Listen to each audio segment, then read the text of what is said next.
AI is divided into three different evolutionary stages, or you can say that there are three types of stages of artificial intelligence.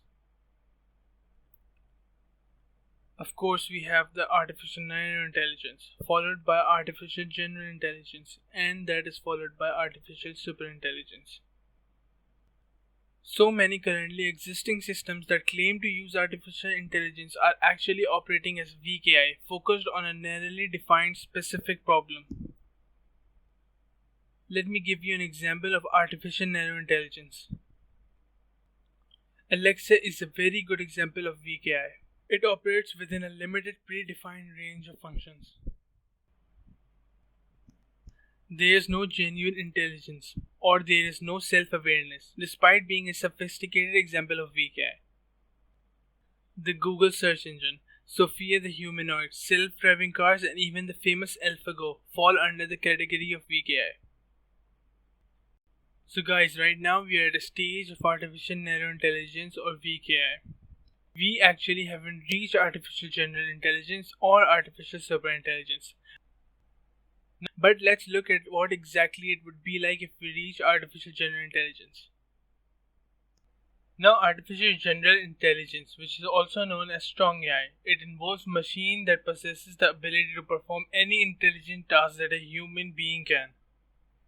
Now, this is actually something that a lot of people don't realize. Machines don't possess human-like abilities.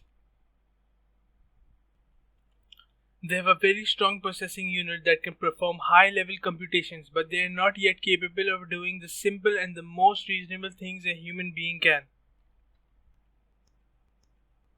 If you tell a machine to process like a million documents, it'll probably do that in a matter of 10 seconds or a minute or even 10 minutes. But if you ask a machine to walk up to your living room and switch on the TV, a machine will take forever to learn that because machines don't have the reasonable way of thinking. They have a very strong processing unit, but they're not yet capable of thinking and reasoning like a human being. So that's exactly why we're still stuck on artificial narrow intelligence. So far, we haven't developed any machines that can fully be called strong AI, even though there are examples of AlphaGo Zero, which defeated AlphaGo in the game of Go. AlphaGo Zero basically learned the game of Go in a span of 4 months. It learned on its own without any human intervention. But even then, it was not classified as a fully strong artificial intelligence because it cannot reason like a human being. Moving on to artificial superintelligence. Now, this is a term referring to the time when the capabilities of a computer will surpass that of a human being. In all actuality, it will take a while for us to achieve artificial superintelligence. Presently, it's seen as a hypothetical situation as depicted in movies and any science fiction books. When machines have taken over the world, movies like Terminator and all that depict artificial superintelligence.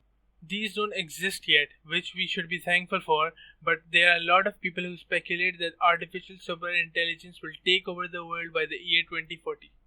So guys, these were the different types or different stages of artificial intelligence. To summarize everything like I said before, narrow intelligence is the only thing that exists for now.